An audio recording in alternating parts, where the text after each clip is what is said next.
Now, the ballots have been cast. It's going to be an intense couple of hours for the candidates as they wait to find out their fate.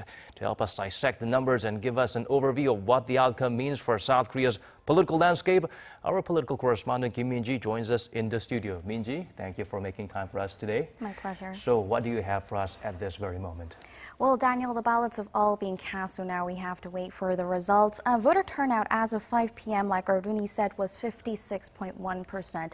Now, given that the previous local elections 4 years ago was 56.8%, we are expected to see a higher turnout than that. Now, the elections have been largely overshadowed by the summit between North Korea and the U.S., but voter turnout is still okay. Now, as it's the first nationwide election under the Moon Jae-in administration, the outcome is being seen as a barometer of public sentiment toward the government. Now, we will shortly have the exit polls for our viewers. South Korea's 3 broadcasters jointly conducted the polls.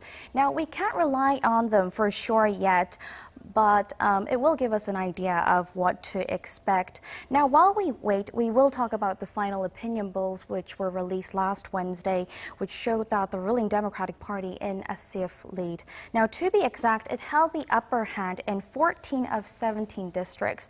Now, something to note here is that they are also in the lead in traditional conservative strongholds. That includes Busan and Ulsan. And the main opposition Liberty Korea Party is leading 2 districts, but one falls within the margin of error, which is Daegu, so we will have to see how that turns out. And an independent candidate leads in Jeju-do province. Right, so Min-ji, the situation, I think we're not getting any surprises so far. So more or less the same for the by-elections too, I estimate. That's right. So there are 12 parliamentary seats up for grabs during this year's by-elections. And given its nationwide distribution, it's being dubbed a general election because the more seats in parliament gives each party more say. Now, in 11 of the districts, the ruling Democratic Party has a lead in the polls. Now, one district, which is a conservative stronghold again in Gyeongsangbuk-do province, Kimcheon district, the ruling party didn't field a candidate. But here, the main opposition party doesn't have an upper hand either. It's actually led by an independent candidate. Right, not looking good for the opposition, probably feeling the ripple effects or the spillover from the public's disappointment from the impeached president. Now, could there have been any other variables that may have affected the races? Well, this time around, what political pundits have said is that voters actually want to support the Moon Jae-in government's drive for his peace initiative. So the latest developments on the peninsula, no doubt, have played set a favorable environment for the ruling party. And if we see the approval ratings, much of it's buoyed on the back of the positive developments regarding North Korea. And because it was a first nationwide election, we would have seen it as a means to assess the government's failures and successes. But at the moment, the main opposition party hasn't been able to position itself that well as a strong alternative. So we can see a lot of voters are turning to the Democratic Party. Now, so not many variables have remained to turn the tables. Now, experts say allegations regarding candidates themselves, the voter turnout today, as well as undecided voters could influence the outcome. Polls have showed that between 20 and 40% of people answered that they are undecided or don't know who to choose yet. And there is also a block of voters known as shy conservatives, those that don't tell pollsters that they actually support the Liberty Korea Party given its tainted image following the ousting of a former president. Right, in the shadows for now, but their impact will be felt surely, depending on what they choose. So while we wait for the exit polls to be ready, Min-ji, could you perhaps give us a recap of some of the most closely watched races?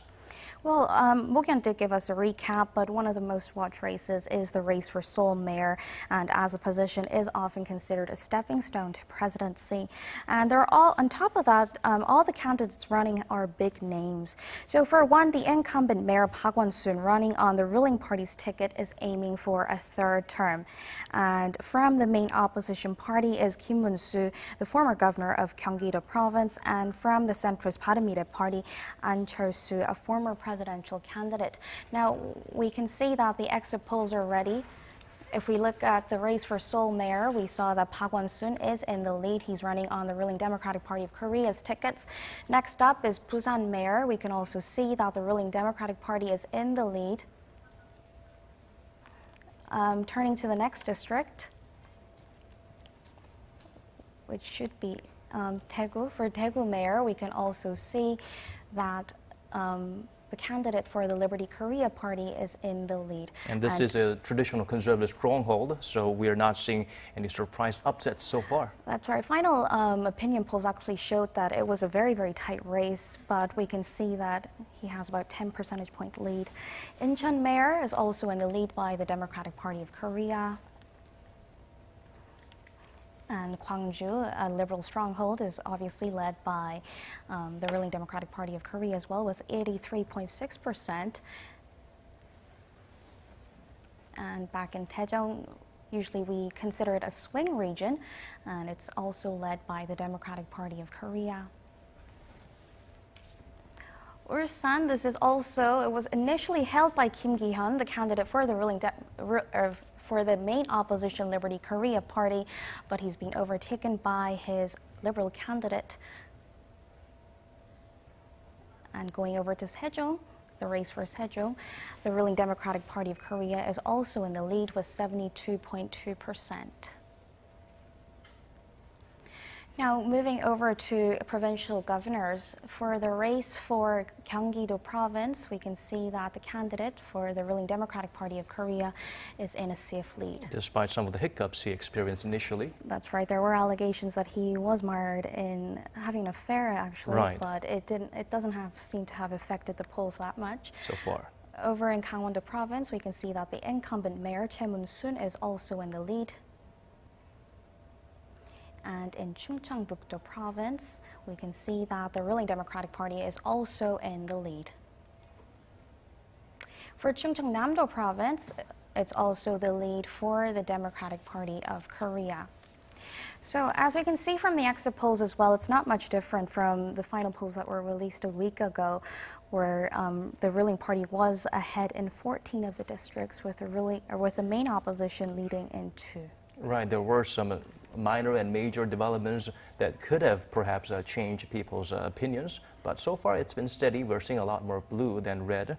And now, if the results turn out as the final poll showed, Minji, what could this mean for South Korea's overall political landscape?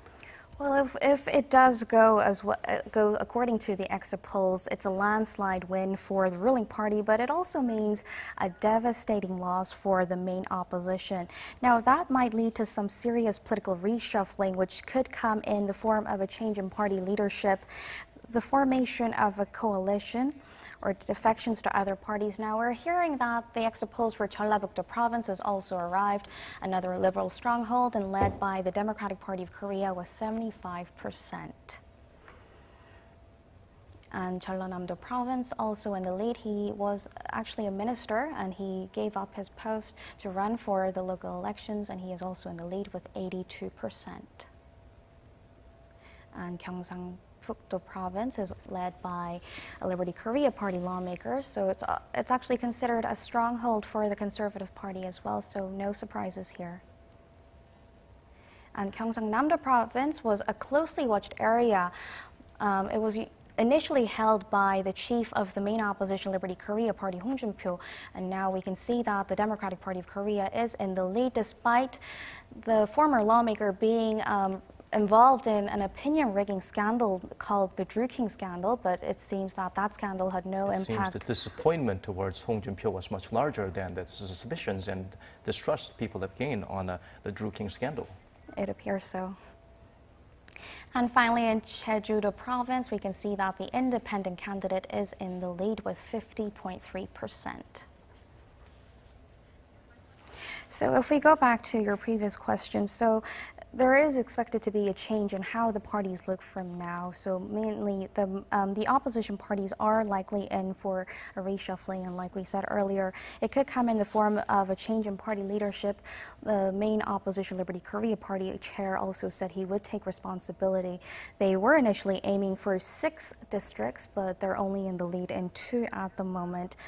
Now, such a result would be good for the ruling party in that it would be easier to get President Moon Jae-in's policies rolling across all four corners of the peninsula, because initially the main opposition party was holding on to 8 districts out of the 17. Right, the back-to-back conservative administration has not so far impressed, even looking back. Sometimes after leaving it some time, looking back, we may see some positives, but so far, not so. Let's go back to some of the polls numbers we have so far. We are getting some new adjusted updates.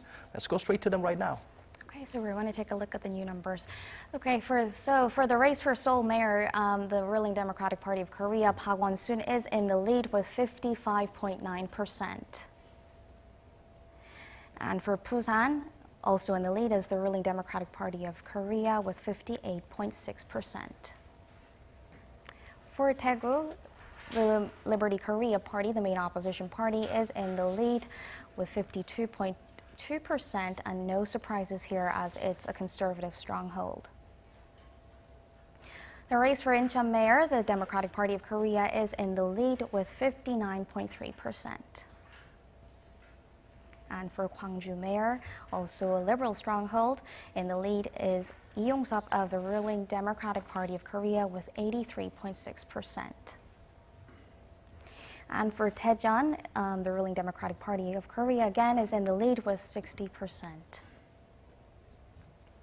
Over in Ulsan, the ruling Democratic Party of Korea likewise is in the lead with 55.3%.